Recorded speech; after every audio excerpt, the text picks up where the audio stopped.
They were not trained to defend. They were created to destroy completely.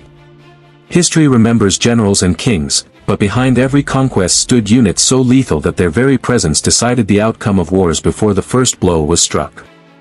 The Spartans. They were trained to kill from childhood, and mercy was beaten out of them before they learned fear. A Spartan did not fight to survive, he fought to prove he deserved to live. Sparta was not a nation in the modern sense. It was a permanent military camp disguised as a society. From birth, every male child was inspected. Weakness meant death. Strength meant ownership by the state. At the age of 7, Spartan boys were taken from their families and thrown into the agoge, a state-run system designed to break individuality and forge obedience. Hunger was intentional. Beatings were routine. Pain was not punishment, it was education. They were taught to steal food, not to avoid theft, but to learn stealth. If caught, they were beaten for being careless. Survival itself became a test of intelligence and cruelty. On the battlefield, Spartans fought as a single organism. The phalanx was not just a formation, it was a philosophy. Each man's shield protected the one beside him. Breaking formation meant death, either by the enemy or by Spartan law. Their reputation alone crushed morale. Entire armies hesitated when Spartans advanced in silence, red cloaks flowing, faces calm, unmoved by chaos. At Thermopylae, the 300 did not die because they were outmatched. They died because retreat was never an option. Their sacrifice was calculated terror, a message to the world that Sparta would never bend. The Persian Immortals. They were replaced instantly when they fell, giving the illusion that they could not die. Enemies believed they were fighting an army without an end. The Persian Immortals were the elite core of the Achaemenid Empire. Their number was always maintained at exactly 10,000. When one soldier died, another stepped forward immediately, preserving the illusion of immortality. This was not accidental. It was psychological warfare. The Immortals were versatile killers trained with bows, spears, swords, and shields. They could harass from a distance and annihilate in close combat.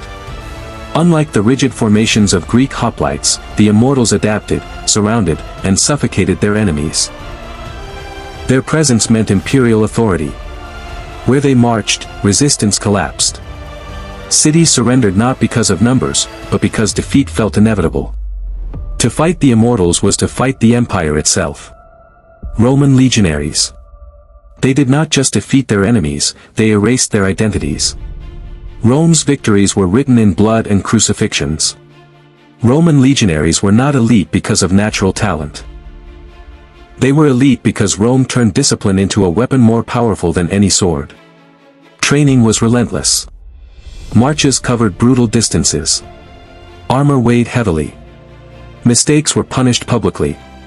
Disobedience could lead to the decimation of the execution of 1 in 10 soldiers by their own comrades. In battle, the legion moved like a machine. Shield walls advanced methodically. Enemy charges broke against Roman discipline. Retreating foes were hunted down without mercy. Rome's cruelty was intentional. Cities that resisted were burned. Survivors were enslaved. Leaders were crucified along roads to serve as warnings. Rome did not want obedience through loyalty, it wanted obedience through fear. The Vikings. They came without warning, killed without mercy, and vanished before retaliation could arrive. By the time help came, only ashes and bodies remained. Viking warfare was built on speed and terror. Their longships allowed them to strike deep inland, attacking monasteries, towns, and trade centers believed to be safe. They targeted religious sites deliberately not just for wealth, but to shatter morale. Priests were killed publicly. Sacred spaces were violated. Survivors spread the stories. Viking warriors fought with axes, swords, and shields, but their greatest weapon was unpredictability. They did not hold territory, they traumatized it. In battle, Vikings embraced chaos. Shield walls broke. Screams echoed. Fear did the rest. To medieval Europe, Vikings were not men. They were storms. The berserkers. They fought in a frenzy, immune to pain and driven by rage. Some enemies believed they were possessed by demons. Berserkers were shock troops, unleashed to break enemy lines through sheer terror.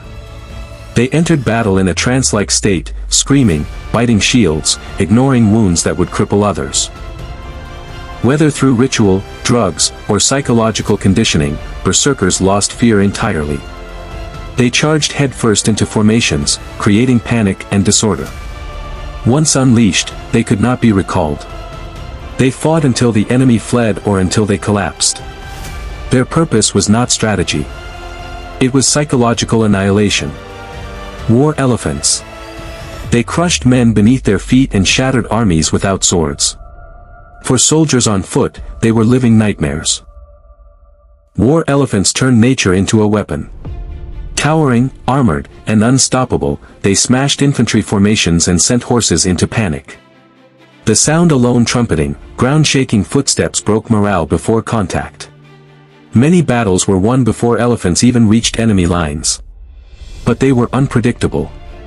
When wounded, elephants sometimes turned on their own forces, causing chaos. Still, their impact changed warfare forever. The samurai.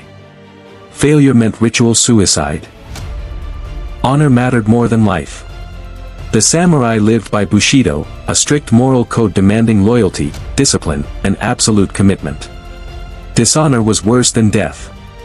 They were masters of swordsmanship, archery, and battlefield psychology.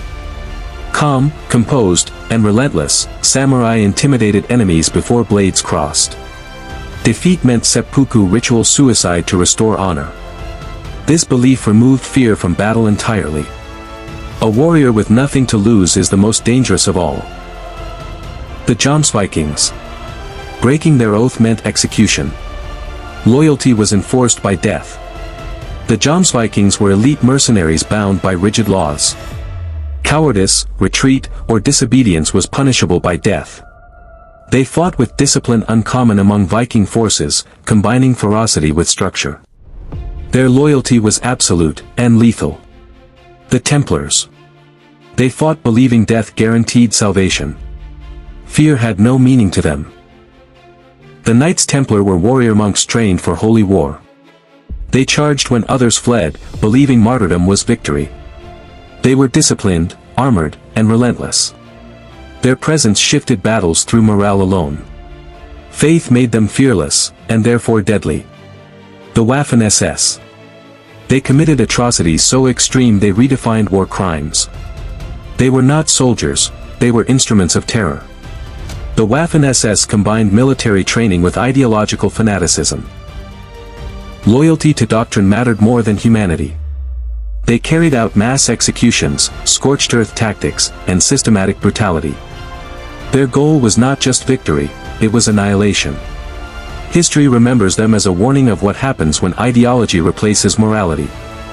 Finnish snipers. Invisible. Silent.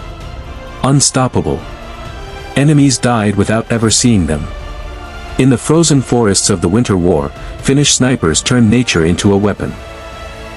Clad in white, motionless for hours, they struck with precision. Simo Haiha alone accounted for hundreds of confirmed kills. No scope. No sound. Just patience and death. They proved that one man, properly trained, could change the course of war. These units were not accidents of history. They were created, shaped by culture, fear, belief, and necessity. They remind us that warfare is not just about weapons, but about psychology, discipline, and the human capacity for brutality. History moves forward, but the lessons remain. If you want more dark, unfiltered history told without myth or glorification, stay with us. Because the past is never as distant as we like to believe.